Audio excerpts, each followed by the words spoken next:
Hey everyone, welcome to another MLM Dumpster Fire. Today we are here to watch Eric Worre's podcast. Well, it's a podcast that we can watch, I guess, yeah. This is gonna be a two-parter because this episode is like 1 hour and 40 minutes long. So I think we're gonna kind of split it in the middle. But definitely no, I don't want to put out like a 2-hour video. I think that would be a little bit of an overkill.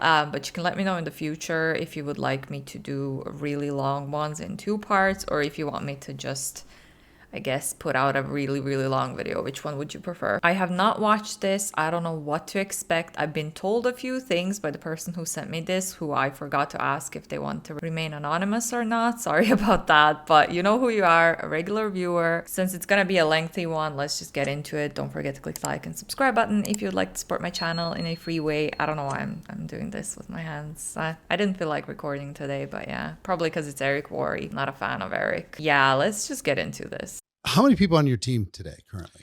Well, we've been in where we're now for about 16 months. Started just me and her, and over 71,000 people. 71,000 people. Months. How many have you personally sponsored between the two? Probably about 130. 130 turned into 71,000. Yeah, yeah. So you think about all that's underneath those people, and we got about a third probably that are seriously. And let me tell you, it was building it. phone call by phone call by phone call.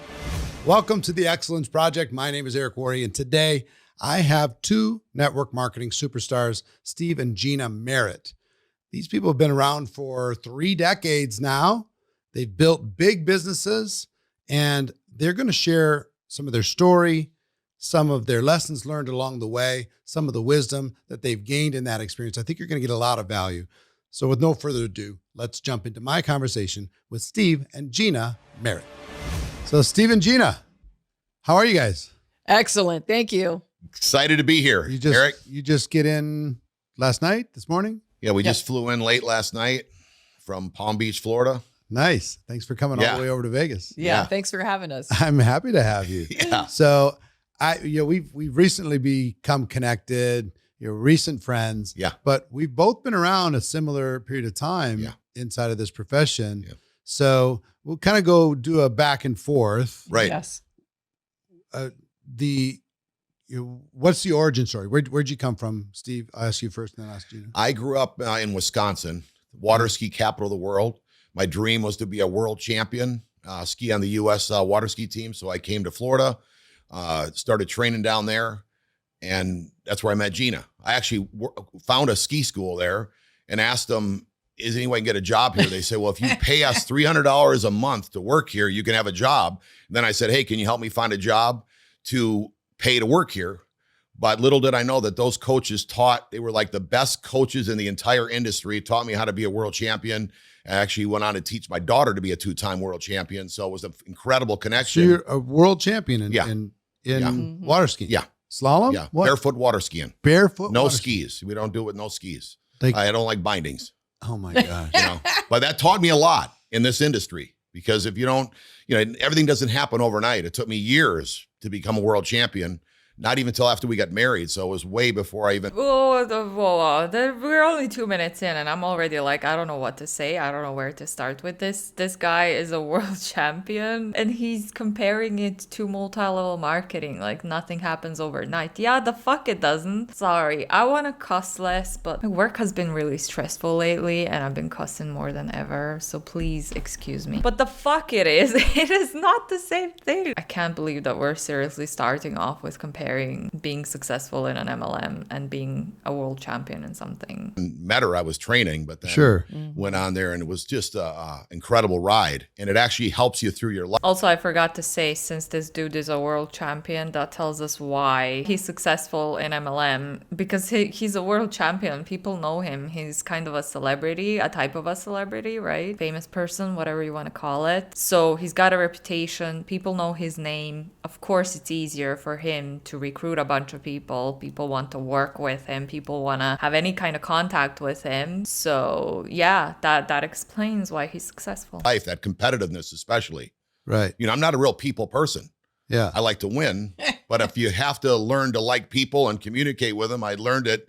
I changed, you learn that skill set. Right. To It smile. was necessary. Yeah. I mean, but if you got that competitiveness in you, you just can't get it out of you. You can actually use it in this industry Sure. years and years down the road because, you can't take those hard falls for your entire life, Yeah. So I still barefoot ski. Really? Gina can barefoot. Get out of here. I got Yeah. grandkids that barefoot. I love it. But I will say that I do the things that I know how to do that I'm not going to fall. Right. Now they might look hard to you, but they're easy for me because I've done them for so many years. But And I'm the driver. I met her down in South Florida, Yeah. and So, that's where it all happened. so Gina, where'd you come from? So I'm born and raised in West Palm Beach. Okay. The youngest of 3 girls. My parents had foliage nursery. My dad, when I was growing up, was the largest status. It's like a dried flower that's in almost all the arrangements. He was the largest in the United States. And completely learned work ethic. Yeah. I mean, Really? the guy went bankrupt. Like my parents went bankrupt probably like 2 or 3 times. Yeah. Really? And just got up and started fighting again. And I'm telling you, just incredible what my siblings and I learned, my 2 sisters and I. Incredible. Well, some people would take that as that's not the path I want to go. Yeah. But you didn't take it that way. You're just like, No, you I like the resilience of it. I completely learned that it doesn't matter if you're down and out, you can pick yourself up and still win. And I think that's like a real value in that. Like Steve's story, his going to go work at a ski school that charged him. Then he had to find a job to pay for that ski school job. That was his passion and his dream. But his mindset, he knew that he needed to be around that environment and be at that place. So it's pretty powerful when you think about it, that he had to go find a job to pay for the ski school job. Right. Like, Yeah. I'm blown away. Not many Like, people would no, ever do that. No. So I never heard that And story of all ever. things, of all Right. things, Eric, it was washing dishes. Yeah. I'm sure his mom was That's like, what I did. Okay. I got a job washing dishes that I said that's the last job I'd ever do to pay to work at the ski school. so you paid to work at the ski school. Yep. By washing dishes At night. Yeah. because you wanted to be around champions. Yeah. Mm-hmm. And learn from champions. Absolutely. So just in your origin stories, Mm-hmm. were you entrepreneurial Yeah. in your mindset, Yeah. or was Absolutely. it because you're more a performer? Yeah. Mhm. That's like a performance is not necessarily an entrepreneur. Yeah. You're performing. You're gonna do a show. Right. Like people who work on the strip here, Cirque du Soleil people, Mhm. they're kind of blue collar people. Mhm. They show up. They're incredible athletes, but they're trading time for money. They don't own Yeah. the show. Mm-hmm. So were you more a performer, blue collar, gonna go do this, be a champ, be an athlete? Or was there an entrepreneurial vibe through that endeavor, or did it flip at some point? Well, probably the story is when we met, and then you asked me to marry you. We got engaged 3 months after we met, and we got married. And I can remember him saying to me, I want to start my own ski school, my own training center. Yeah. And before that, we didn't have a place to live. So we found this property on the water, just on a canal, where he could literally train his students and all that. So we go to get this property, and they said, well, you don't qualify. You don't have the right paperwork. Yeah. And I said, come on, let's go back one more time. I mean, I think we went back 3 times. Yeah. Finally, the guy that was in the office, he said to you, if you teach me how to barefoot water ski, Yeah. you will get the loan. And I'm like, we can teach him. We can Yeah. teach him. Yeah. But because of the way I was raised, I pushed him. Yeah. Go back She's one more always time. been an encourager Go back one more time. the whole time. And he went back, and then he got the loan. Huh. So then we got the house on the lake. We got married. Then he started his own ski school. Whose and idea was it to switch? Because your path was Right. to become a champ, world champ. Oh, and he was. I kind of see where she's going with this. Like, just don't give up. Just keep going back to those people who say no. Hey, you got a cold message again. You got to follow up. I understand that, like, sometimes you have to be really, really, like, assertive, and you have to chase, like, agencies to do stuff for you when you need it, or things like that, like normal stuff like that. But in this case, if you're trying to adapt this to an MLM, don't bother people. Don't keep cold messaging and following up with people after they said no like 2 or 3 times. Even once should be enough, but like, don't do that. Don't be a spam. So you were an actual like World champ. Yeah, I won the world championships in 1990 on the Yarra River in Melbourne, Australia. Wow. Yeah. So the key that, going back to your question, goes back to me growing up. Okay. My dad was a manager at a men's clothing store, and the way they made him work, and he only had $2 in his pocket, I always said to myself, I'm never going to work for anyone. So that was a mindset, like, I'm going to get out of where we're at.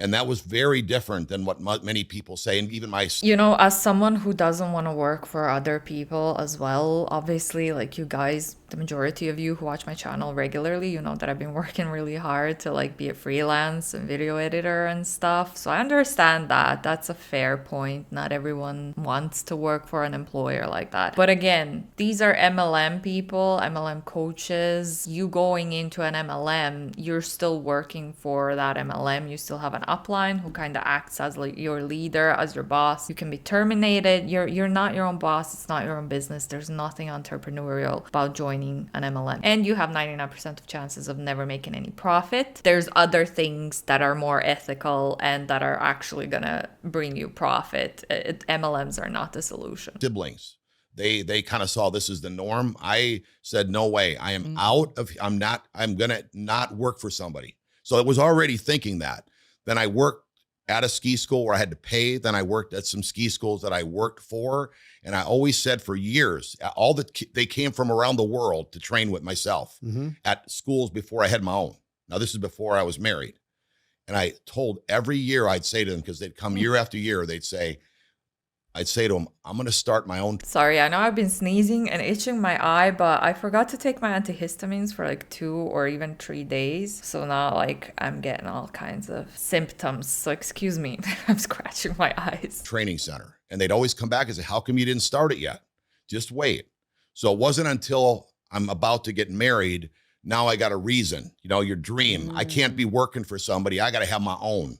Yeah. And basically from the time, the first year we got married is when we started our training center. Okay. And then it went on to, I even tried to talk to the guy that I worked for because he had an incredible line of equipment.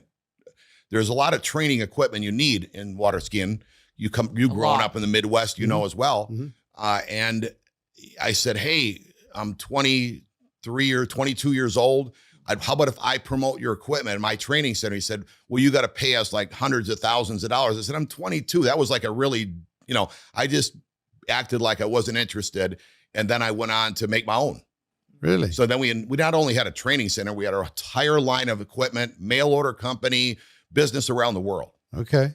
But I used to always sit in that boat, even after having all that success, saying, and everybody wanted my job or my lifestyle. But I'd say, I don't know if I want to stay in this boat for the rest of my life. So how much money were you making in this line of work?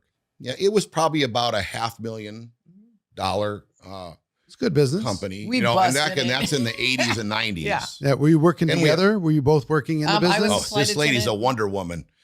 I was a flight attendant for Delta Airlines for 25 years. So you got to have free flights wherever you went to go do your stuff. And back then it was a very big benefit. Planes were always open. They didn't have all this computer tactics. You walk in there, your name wasn't on the computer. The red coat at the airline, give you your seat. Steve and Gina are here, and they can, you moved up the line, Yeah, you adjust the tickets. Yeah, it was all different. It was fun. It was a great lifestyle then. But what she did was she'd fly all week long, leaving 3 to 4 days a week, come home, cook at the school, wash all the sheets, do everything that needed to be done. So she was like a wonder, and we got 4 kids. Wow. So, it came one at a time.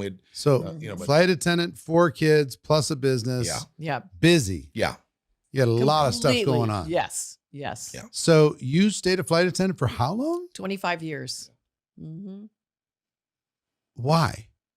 Because they owed me those flights for free. So you wanted to get the lifetime free thing? Yeah. Well, because you were making enough money with the business, weren't you? Not then. This was at the end. I was making enough money. Yes. Yeah. Definitely. And even if our ski company, it was a lot of work. Sure. Good. You got people training, then people not. It was. But I love how someone says, well, you work very hard in network marketing. I'm like, let me tell you what hard work is in life. Yeah. When I worked for Delta Airlines, I can remember coming in. I was based in Fort Lauderdale. We lived in West Palm. So I would land. I would sleep in a chair in the lounge if there wasn't a flight out to Atlanta, because our ski school was in Atlanta. And I would sleep in a chair. Like, people have no idea. They think that, oh, it was just so easy and great. But no, it was completely hard work. And I would think to myself, I've never been this tired in my life. So I would come in, catch a flight to Atlanta. Then I would run to go get the bus, take a bus, an hour and 30-minute ride in a Greyhound bus, get dropped off at a mall. Somebody from the ski school would pick me up. I would come in, take my Delta Airlines uniform off, and then I would put on my cleaning, cooking clothes. Yeah. And so for my 3-4 days off, I would go to the laundromat. I would do 30 loads of laundry, cook for all the students their 3 meals, prepare everything, and then do the bus all the way back to the airport, sleep in the flight attendant lounge in Fort Lauderdale, wait for my sign in at 6 a.m. I'm telling How'd this you do network that marketing is incredible. How'd you do it with the kids? We had nannies. We negotiated. We said, you want to be a world champion, which they did. Yeah. Then kids. Yeah. No. The nannies. The nannies wanted to Yeah. be world They champion. wanted to be, So they would yes. work at the school. Mostly their job was to watch the kids while we were, and they were learning to be at work, off whenever this. Okay, the thing that I didn't like about this part was her being like, oh, you think you work hard? Let me tell you what's actual hard work. And it's like, sorry, you don't know what other people's situations are. Yeah, of course, that sounds very busy, but a lot of the people out there are very busy, okay? I could be sitting here and telling you how I work 70 hours some weeks. I take days off from my full-time job and I do this and I edit and whatever. It doesn't even make sense. Like, why would you even say that? Like, of course, like, people are busy and they had money already, so they could afford to have a babysitter. That's also a big privilege that a lot of the people out there, the majority of people, can't afford that. So yeah, you're working loads, but you're also privileged that you can afford for someone else to mind your kids while you're working that much, which is again something that the majority of people out there can't afford. I sense privilege, but I sense that they're so detached that they're not aware that how privileged they were. Students were done, then they were on the water. Wow. So we it was interesting. Interesting. We traveled the world. We had a blast. It was incredible. We did. We traveled the world. Yeah, we took her Incredible. family, her mom and dad all over the world. They had a blast. I got to tell you a quick Delta story. Okay. My mom worked for Delta. Mm-hmm. She worked for Masaba first, and then they got connected to Delta. She became a gate agent. And my mom had all her friends, and she would do all her gate agent stuff, right? And they ended up changing the policy, so every family member, including me, got flight benefits. I'm like, this seems dumb, because I'm like, I fly millions of miles. I still have the flight benefits. I haven't used them forever. But so I had to go fly from Minneapolis to Omaha for a meeting. And it was just a quick trip, but it was like $1,000 from Minneapolis. It was like a tiny flight, but they were charging, because they didn't do it that often. They charged a lot of money. Yeah. I'm like, well, this is stupid. I'm going to try this. I want to try this flight benefit thing. I'm a diamond, all that stuff. So I hadn't done it. So I go, my mom helps me book it, whatever. I fly to Omaha. I have my meeting. I come back and I'm sitting in the gate area, and there's this guy who is the gate agent. His name is Chad, remember? And he's talking with his friends, and he's eating some food while where people are getting ready to, which is, so it's kind of weird. I'm looking at it. I'm just sitting there. I don't know the process for a non-rev person to be able to get on a flight. So I'm like, I walk up and I say, excuse me. And I have to get his attention a couple times.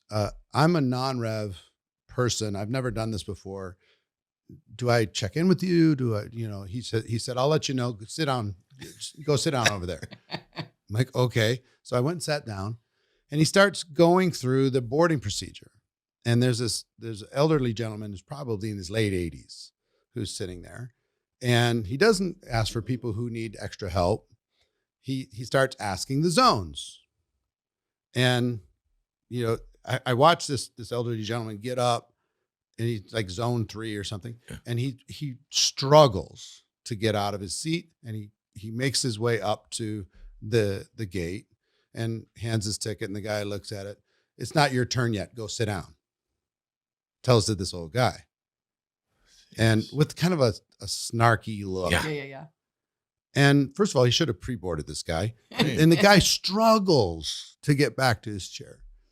And I watched the guy at the gate with this little gleam in his eye. As soon as the guy's butt hits the chair, he smiles and says, "Now boarding the group that this guy was in." Jeez. And he has a little chuckle, right? And I see red.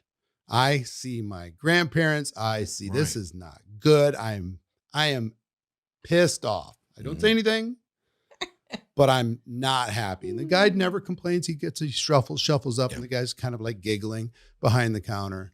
And I hand my ticket and I go on, and I grab my phone and I go on Facebook, and I said, "Chad at gate 36, at Omaha Airport for Delta Airlines is not a nice person for the following reason. And I hope somebody's paying attention, because this is not right." And I just post it. I let it be. And I go on my flight. The next day, my mom gets called into the office. My mom. And they said, "Is this your son?" And they point to the post. And she says, "Yes." They said, "Well, he was a guest of ours on this flight." And she said, "Well, he's also a diamond, just so you know." "Yeah, but on this flight, he was a guest. He was our guest." So they suspended my mom for I think 30 or 60 days, took away her flight benefits for those 30 or 60 days. And I wrote a letter, and I just said, "You're missing the point. This guy's a problem." I didn't mean to embarrass you, but this guy embarrassed you. Yeah. He's the problem. Yeah. I hope you do something about it.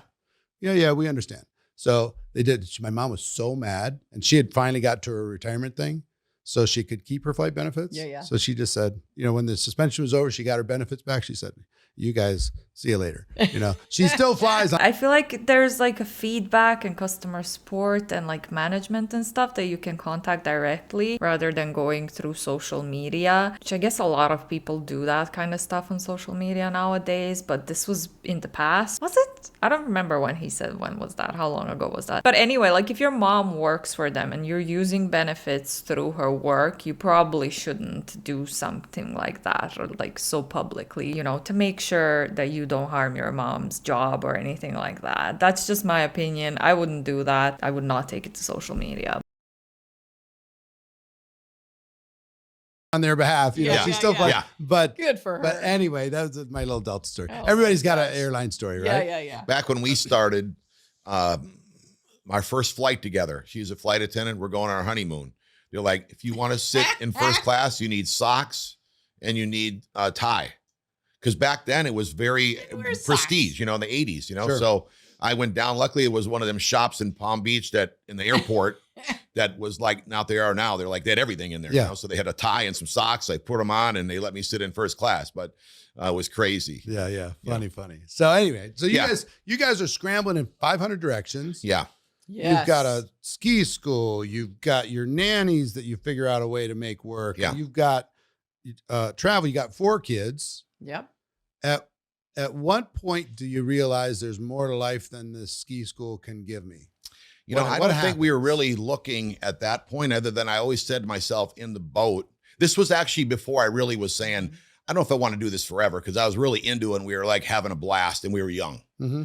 But I will say that another one of Gina's encouragement moments, we wanted to run our school in Florida and Georgia, Atlanta, because not in the wintertime, everybody doesn't come to Florida. They stay where they're at. Mm. So in Georgia, more people could fly into, and they like to come, somewhere where it's not, Florida's known so hot and everything. So we're looking forever to find a place that we could run the training center out of, like on a lake or at a marina or at a ski shop.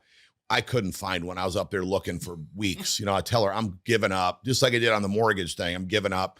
And she says, no, try one more time. I walk in this guy's beautiful marina right on the water. Mhm. And I say, anyway, we could run my training center on here. My name is Steve Merritt. He said, we'd love to have you. Give us a couple points out of the till, run your equipment here, run the training center. We'd love it.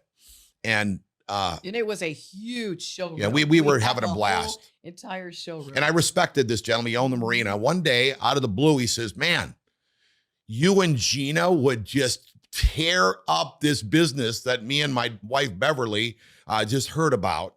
And you've got to take a look at it. And he planted the seed. Curiosity, never told me nothing other than, you got to see this.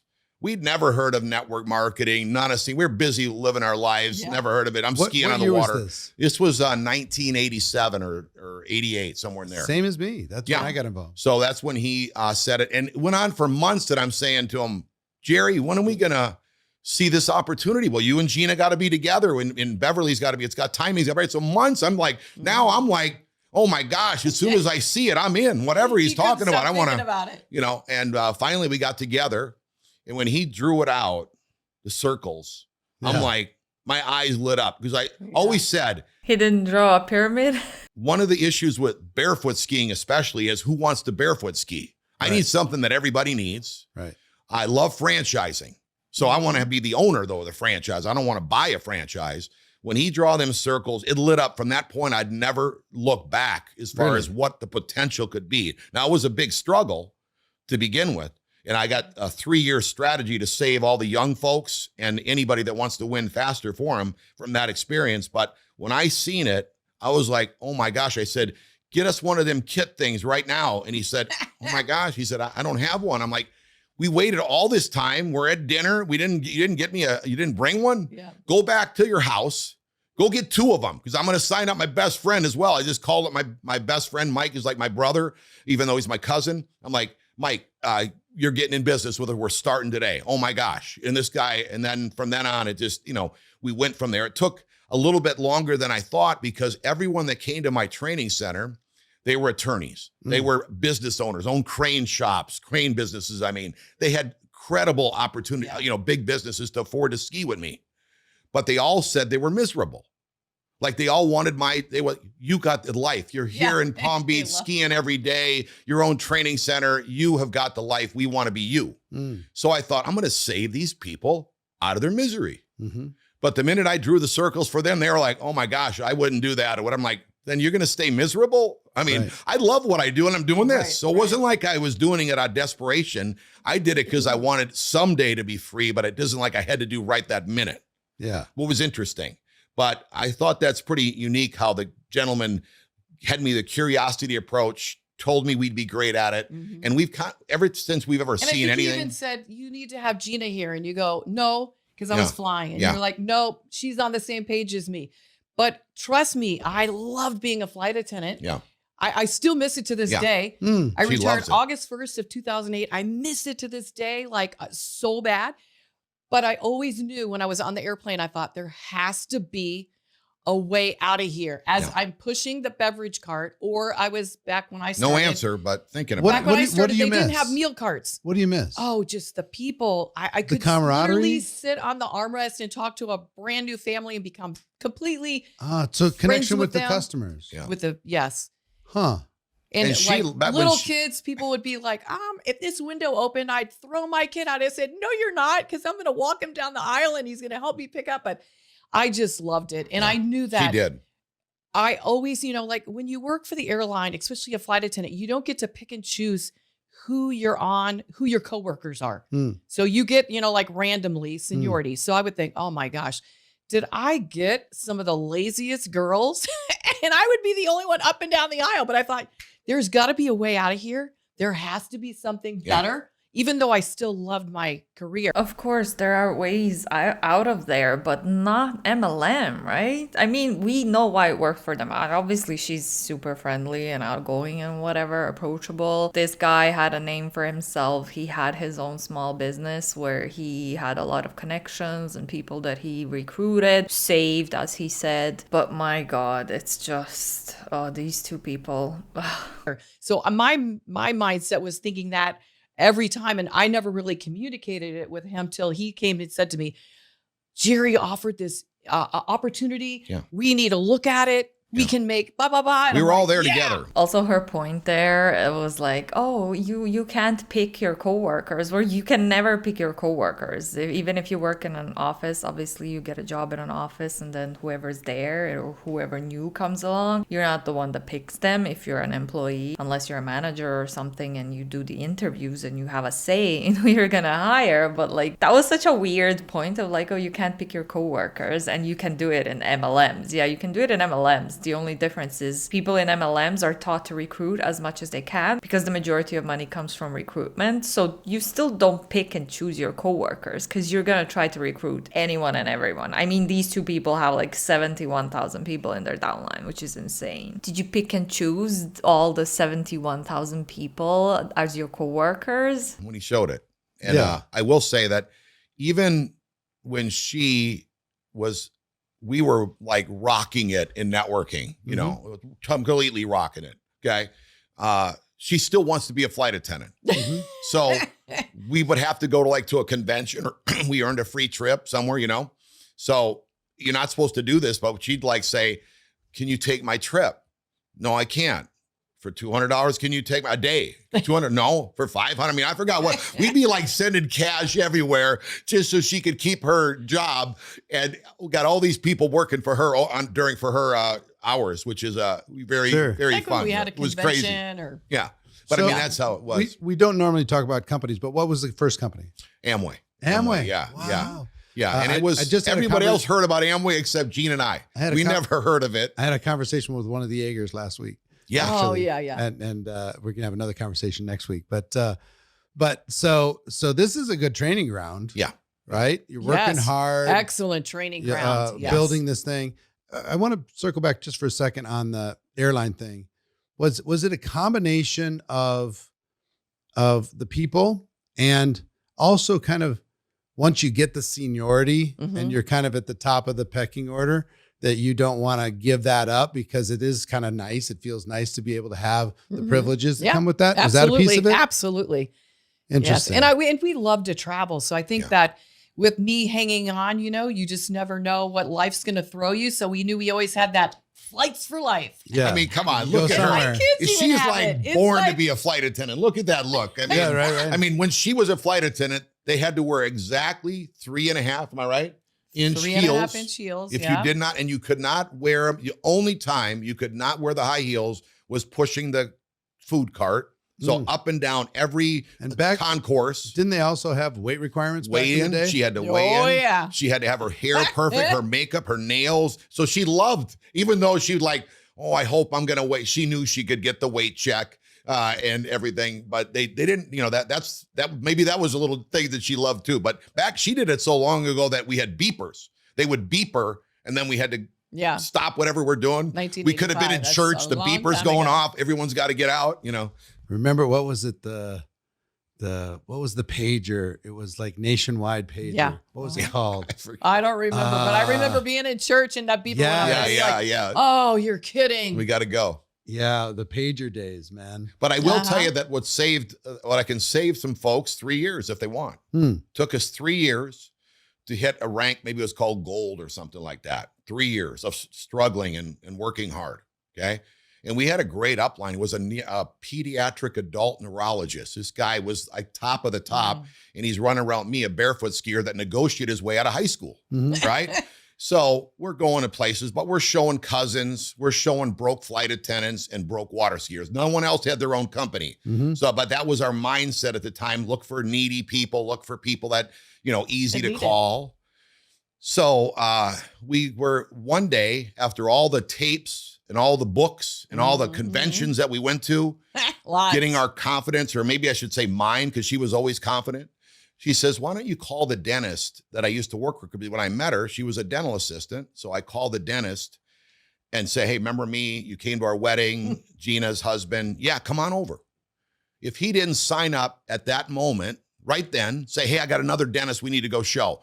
We signed him up. Then he showed me an accountant. Then he showed me an attorney, the county commissioner, the mayor. Yeah. We're We in are our early rocking it 30s now. and everybody following us was in our 50s. So my main focus to learn from that is if you're young, it's great that you're doing. I love mentoring the young folks because we That's started in our late 20s. Mm-hmm. But I want to encourage you to not only show it to your young friends, show Yeah. it to their uncle, show it to your friend's uncle, show it to your friend's mom and dad, and use the credibility of the people. And there we go. I mean, some quiet parts said out loud there that they were looking for what people who are easy to rope in, but also this point, like she just made a point recently, a few minutes ago, that you can choose your coworkers in an MLM because you only recruit whoever you want to work with. But now he's like, well, yeah, don't just ask like young people, ask their uncles, their whole family. That doesn't sound like pick and choose to me. People that are older in your business. And that really skyrocketed. We went to the second highest rank and never went out of qualification for years and years. Mm-hmm. Even if you're more an older person or mature, you might get in that habit of like most people, like I took her dry cleaning to this dry cleaning place, My Delta airline her uniforms. Yeah. So anyways, but I only spoke to Betty, and she's the lady that took the laundry. And she was easy for me to talk to, but I had learned now, Mhm. this is after the second time go around, after we moved to our next company. We only signed up in 2 companies in our entire life of 32 years, Mhm. only 2. Mm-hmm. So, but I learned at this point, which already saved me time. That's people wonder, why do you go through the ranks so quick? Because you know who to talk to. Betty is the owner here. I've never met him before. Now, the owner's got 6 of these dry cleaners. He knows what's going on in business. He's not afraid. He's a Yeah. risk taker.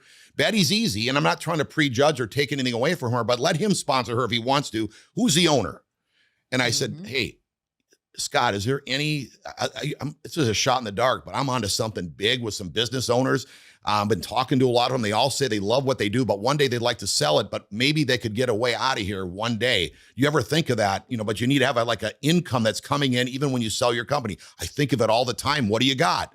This guy, he came to our home meeting a day early. I mean, that's how fired up. I mean, you got to talk to people that maybe are not the easiest people to talk to, get your confidence level up. And you know what? Even if you can't say the wrong thing to the right person, Mm-hmm. but you got to talk to those people. Gina always taught me, I learned it from her being a flight attendant for all those years. She'd do that. Most people don't listen to the talk, but I'd always want to listen to her when I'm on the talk, when they have all their equipment and they say, these are the procedures that you got to do if we have an emergency. So she'd always say, hey, if there's a emergency and the oxygen mask go down, make sure you put your own on first and then your kids or anybody else you need to help.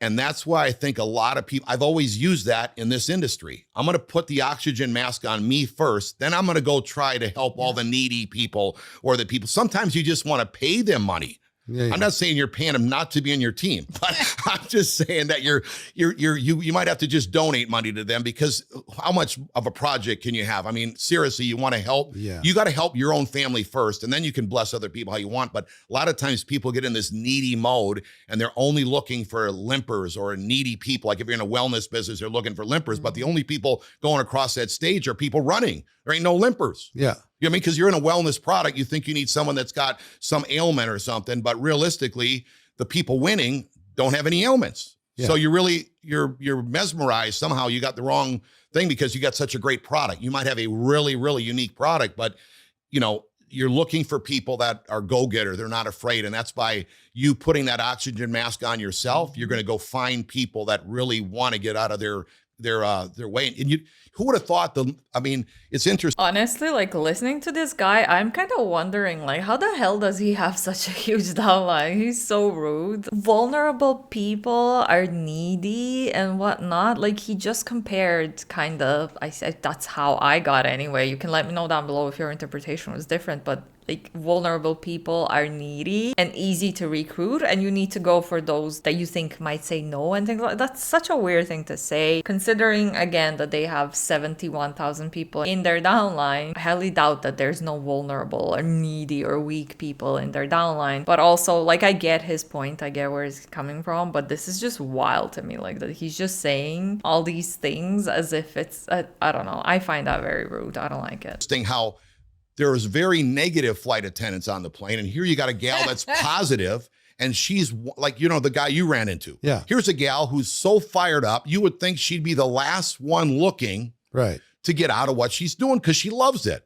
Same with me. Personally, I haven't seen an unfriendly flight attendant ever. And I fly quite a bit. I love being a pro athlete. Who would even think that I'd be looking?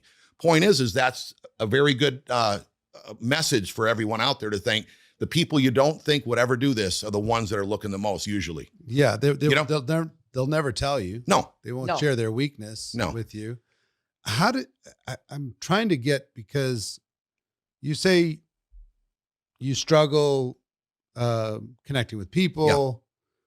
Yeah. I'm trying. She don't. I don't. She is a natural. I'm trying to see that in you today. Obviously, 30 years later, right? You have a different posture, and you've learned some different skills. And I think too, like when we started network marketing, and I remember I used the analogy of you and you're in the boat with all the students. Yeah.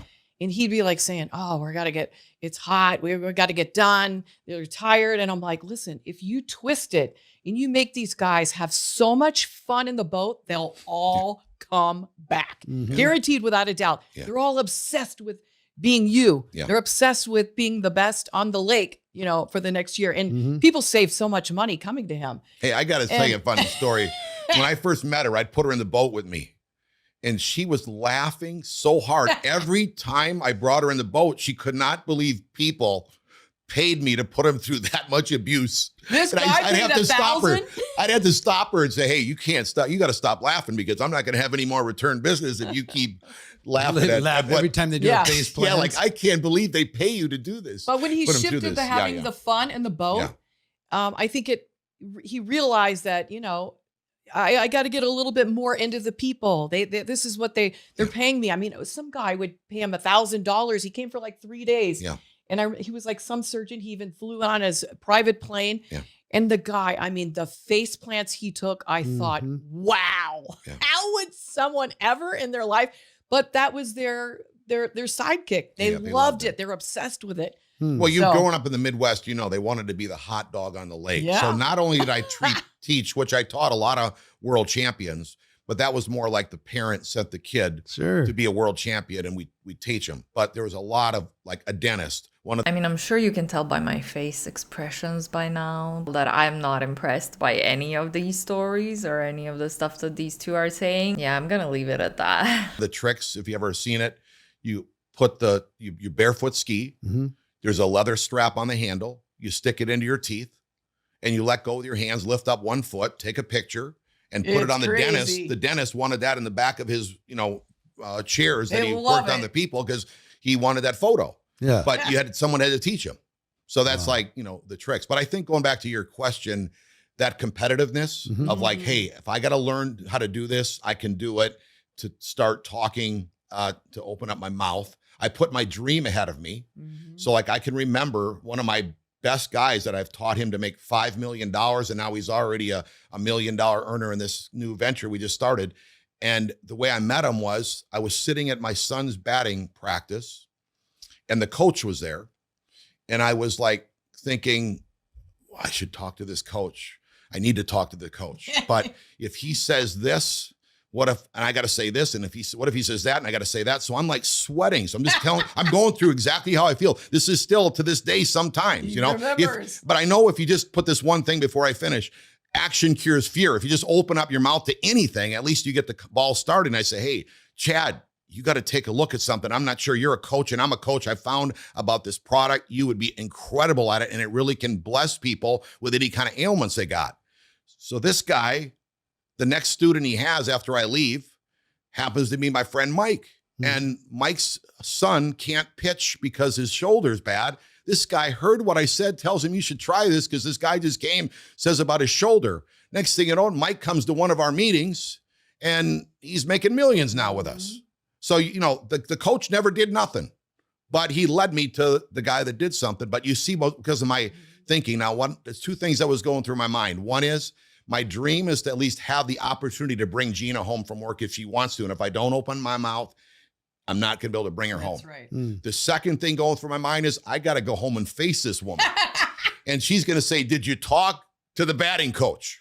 And if I say, yes, I talked to him. Just listening to this sounds really exhausting to me because these two people, like obviously they have a big network and they had a lot of different, like her job, his business and everything. They were in contact with a lot of different people on daily basis. And this to me, I just cannot imagine trying to recruit every single person that I speak to on daily basis. Like every single new person that you come across, your goal is just like, I gotta talk to them about the business. I gotta recruit them. I cannot. I could never do that. I don't know. I don't even, like, I'm just exhausted from listening to this. But also, again, a lot of the people out there don't do that. A lot of the people out there don't have that big of a network and they don't have a name for themselves. I'm pretty sure she was trying to recruit people on the flights that she was attending, like that. Yeah.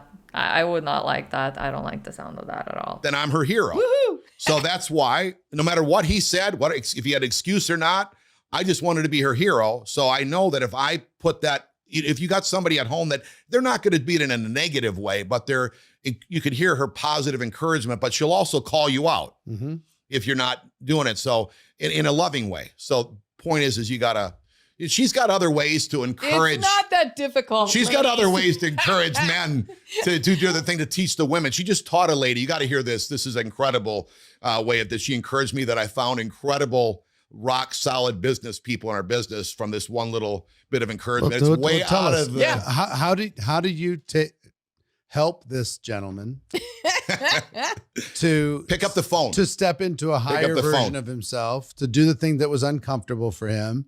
How did you encourage him to do that without him feeling like pushed or made to be uncomfortable? What's your secret sauce? Well, I think his dealing was he was nervous maybe he had people that he was not comfortable with calling. Yeah. And I was like, you're just calling them. They're going to say yes or no.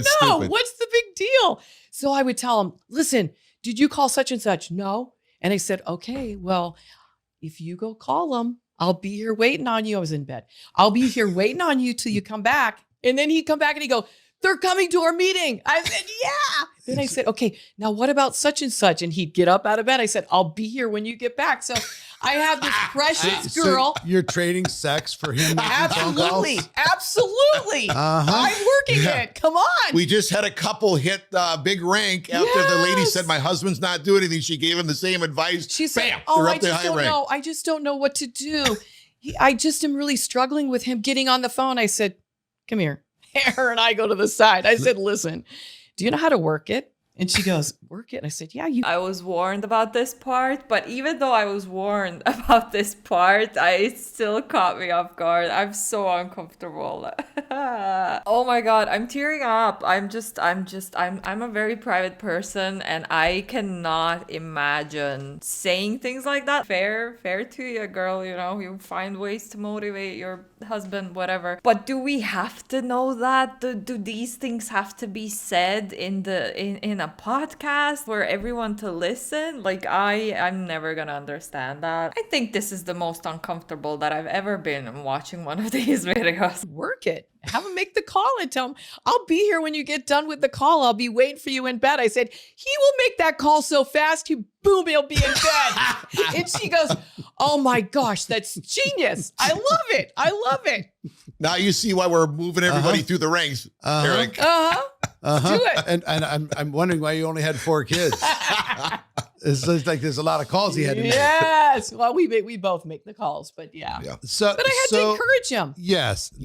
And I do a lot of Is this story like, are they trying to tell or teach people who are listening to use sex to, I don't know, I'm a 30-year-old woman who is spelling out sex, but I guess some of you guys might have like little siblings around and kids or whatever. Look, yeah, I cuss a lot though. Like, what's the difference? Anywho, are they trying to teach people to do that, like to motivate your spouses or to like get your spouses to start doing the MLM biz with you? Is because like what? I'm not sure what's going on, but I'm so uncomfortable. Can we just move on to a different topic, please? Thank you. conversations with couples because there's different dynamics. Right. Right. Sometimes one's the primary and one's the secondary. Or one's primary and the other one's just supporting. Sometimes somebody's building and they're not supporting. Yeah. Like they'll do the opposite. Right. Yeah. Like, I'll punish you if you go build your business. I'll punish you if you make that call. Whoa. And they have to deal with that. Yeah, Punish that's you and try tough, and figure yeah. out that It is tough to dynamic. build, Right. build it in secret. Do you guys both build? Are you Yes. both Yeah, we builders? both are. build. Everyone, we both got our, but we do it And we together. both have different gifts. Yeah. What are your Obviously. gifts? What, Yeah, well, Gina knows how to what are the start a strengths? conversation with anyone. There's no doubt about that. But I mean, I will say this much: that isn't my strength. But a lot of people feel sorry for me because I don't know. They're like, "Do I need to sign this and fill this out for you?" Yes. Okay. So I mean, it's like sometimes if you talk, you're a, what do you call it? A matty chatty, or you chat too much. Right. Who are you talking about? You talking about? I'm not going to be saying much because I'm like, I want the paper filled out, or I want the I thing. don't see that in this conversation. Yeah. I see like you're ready to talk and Yeah. you're ready Well, to share. I think what you're seeing today's too- probably a little different though, right? Yeah, well, I think what you're seeing is that I've been a coach my whole life because, as you know, in the Yeah, he's Midwest, so with good all at the that. boats that you have to have, in order to barefoot ski, you have to have a 454 or a very fast outboard. Mm-hmm. And my parents never could afford that kind of boat. We had 40 horse Mm-hmm. or 55 horse, whatever, But you did it. So what I did was I had to work always to be a coach. Mhm. So that came into my play. So me talking to you about what I know, like they would say to me in Atlanta at the World Congress Center boat show, Steve Merritt's going to be world champion, is going to be given points on how to do certain tricks or how to learn how to barefoot ski on your own boat at home. I'm confident I know exactly what I'm talking about here because I had to get uncomfortable and not feel good at all about what I'm doing. Mm-hmm. I can teach this to a T to anybody that Mhm. has that going on. So we're So talking you- about what you- I'm comfortable with You now. took the strengths, Yeah. which Right. was coaching. Yeah. Somebody who was incompetent, help them become competent. Yeah. Show them how to do it, get past their limiting beliefs. Yeah. Because I have a belief system that I cannot barefoot ski. Yeah. It's actually, I've tried many Yeah. times. Yeah. I You got face the wrong planted coach. many Yeah. times. Yeah. And I went, this is a bad idea. Yeah. And like this sounds like an injury machine for Yes. me. Yes. True. So I'll drive the boat, Yeah. or Yeah. or I'm gonna Yeah. watch. Yeah. You just got to make sure you put the throttle all the way down. all the way Don't- down. Oh, and he boy. says, "Don't baby me." Yeah, don't baby I me. said, "No, I'm not Whatever babying you do, you. don't baby I'm me gonna on that whoop you throttle. up." nothing worse than slow speed on Yeah. on your bare feet. Because the water's like going. You like I'm aware. Yeah, Drowning? no, I've Yeah. I've Yeah. tried every Yeah. approach. We there is actually to try. guaranteed anyone We could sure barefoot did. in one day. What? And we couldn't it have happened, people yeah. we couldn't have people get hurt, like I said, or they wouldn't be able to come back. Sure. But I mean but another thing is that you're asking me why I'm comfortable talking to you is because once you know something and you're talking about something you've Mhm. done, I'm just telling you what I've done and I'm comfortable in the conversation of network marketing. Yeah. I've learned it. So you learned it. You know it. You're comfortable Yeah. coaching it. But still put me in the hobby of the hotel and say, go meet that person. I'm going to start sweating, no, yeah, I'm uncomfortable too. So but I'll go she's meet him. not. Your, She'll what- just what's walk right what's up. your superpower? This is interesting to hear though, because he's been in the network marketing industry for over 30 years at this point. But don't they like to say, I mean, not them particularly, but we've heard so many times in the past from different MLM reps, different companies, everything, that, oh, you are uncomfortable with doing live streams, you're uncomfortable with talking to new people about your business, whatever. But with time, if you put yourself outside of your comfort zone, it's gonna be fine. You're gonna get used to it, you're gonna end up loving it, you're gonna overcome that fear. But here we have an example of a person who's doing this for 30 years and still is uncomfortable because what? He's shy, he's not as outgoing maybe, and you can't change your personality. You can become maybe less uncomfortable with something, but you can't change your personality. And there's nothing wrong with being in your comfort zone. And I guess it depends what we're talking about. But if you don't need to know how to public speak, or if you don't need to speak to people for your job or anything like that, which when you're in an MLM, you're not earning any profit anyway. So what's the point in trying to force yourself outside of those comfort zones? You know what I mean? So I love that point, at least. I love that they said that. I used to work in retail. I used to speak to people every single day, but I'm shy. I'm introverted. I hate it. It makes me really uncomfortable. I don't want to do it. And no matter how long I worked in retail, for years, speaking to people and whatnot, I never started loving it. It was always uncomfortable for me. It became a little bit less uncomfortable, but I still did not enjoy it. It was still exhausting. I can't change who I am, right? I don't think I really have, I don't feel uncomfortable meeting people. Mm-hmm. So that is a huge gift. Mm-hmm. But I mean, we've always been like thinking outside the box. Yeah. Like we're at the boat show and he's got these boats sitting in the Atlanta boat show. It's snowing outside. How do you sell a boat when it's snowing outside? Mm-hmm. It's difficult. So I said, I brought my bathing suit, my bikini and my high heels. And maybe Put Gene in a bikini. And I didn't have the best figure, but I mean, I was going to give it a go. So I thought my mom is going to lose it. You're a Christian. How can you stand in the boat show in a bikini? I said, we got to draw some crowd. I literally got in my bikini and it was like a swarming of men. Yeah. They all wanted to come to the school. All the men. We actually But we have a problem. This is the great thing. We hired a videographer. Okay. We're at the boat show. We hired a videographer. Yeah. He's doing our whole boat show. Like it's kind of like for advertisement and stuff. Some lady, he's videotaping me and my bikini. She comes up with her purse, slams him on the head, screaming, "You pervert!" But we had hired him.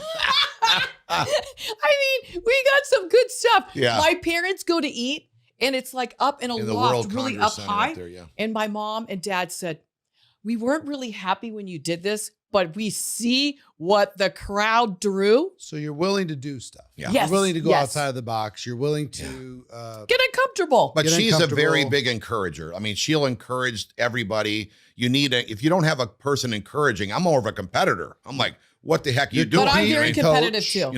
We're both competitive. But she's in a loving way, more like remembering to encourage. I got to be told, remember, you got to encourage the guys. Who recruits more between the two? We do the both. We do the same. We do the same. But I will say that you would think because she's comfortable talking with people that she would recruit the most. But going back to what I said, because I'm uncomfortable, it actually works in my favor. Yeah, if you just open your mouth, one thing, you got a shot. If you don't open your mouth, there's no shot. I mean, you don't know what's going to happen. Right. Nothing's going to happen if you don't open your mouth. Yeah. But if you open your mouth, you got a shot. Okay, well, never mind. He made a really good point and I said I acknowledged the good point that you're always going to be uncomfortable if that's the type of person you are. But now he's trying to say, well, if you're uncomfortable and shy, it's fine. This is totally the business for you. You can still be successful, which is like, they just can't make a point and leave it. They always have to go back and connect it and be like, but this is a good thing and you can still be successful. And no, you can't. And also it doesn't have anything to do with you being uncomfortable or not. The business model is set up so that the majority of people are going to fail. 99% of people across all multi-level marketing companies don't make any profits. So it doesn't even have anything to do with the fact that you're uncomfortable or not if the business is against you, the odds are against you. 50-50. They're either looking or they're not. And I will say that a lot of networkers, if they really want to become one, they got to get past the point of, I'm not sure if I should talk to this person about the business side of the network. They get so wrapped up in the product side, no matter what product you're in, that the person never even knew there was a business. Right. First of all, because you didn't bring it up to them. And realistically, if you think about all the people that have a job or a career or a business right now, they didn't dream their whole life that this is the business that I wanted. The opportunity came their way. Right. So this is an opportunity. These different, in network marketing, if the person is looking and the timing is right, that is their moment to take advantage of an opportunity. So those are the ones that blow up your business.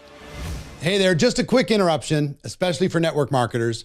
Whether you're just starting out or if you're ready to level up, GoPro Academy has just what you need to take your network marketing business to the next level. Get step-by-step training on how to get started or restarted the right way, and then get everything you need to earn 6 figures or more and become a network marketing pro. To learn more, just visit goproacademy.com. Sorry to interrupt your ad, Eric, but as I said a few minutes ago, no amount of lessons from you can help people, in my opinion, be successful in an MLM because the business model is set up so that they're going to fail. The only few ways that you can rank up to the top in an MLM is if you join early at the early stages of the MLM, if you are famous or have a big social media following that you can recruit into your MLM, or maybe if you have like a gym or something or a hair salon and then you join like Monat or Zaya or whatever, Beachbody, and then you recruit your clients from your actual small business. Other than that, any kind of training and stuff, in my opinion, is just a waste of money for those people. It's a waste of their time because, like I said so many times in this video, the odds are against them and they're just not going to be successful. I've helped millions of people learn how to recruit tens of thousands of people to reach 6 figures, and I've personally helped more than 1,000 people achieve 7-figure incomes and above in network marketing.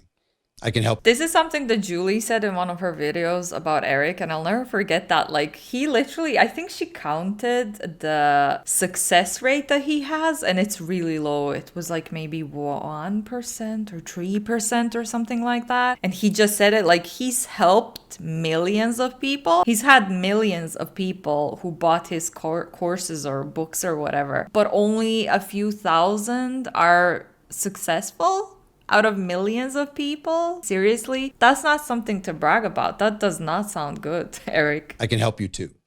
Head to goproacademy.com today, and I'll see you there. Okay, you know what? I think this is a good point since he put that ad in there. It's a good point to stop it for part 1. I have been recording for a while now, so we have 50 minutes left for part 2. And I mean, it's pretty interesting. I think I'm just gonna record it and we're gonna watch it. I hope you guys are gonna come back for part 2. Let me know down below what you thought about this. And don't forget to click the like and subscribe button if you like to support my channel. That's a nice free way to do that. As always, big shout out to my channel members. And thank you for watching, especially if you made it this far. You're a trooper, and that really helps me loads. So I hope to see you guys in part 2. Bye.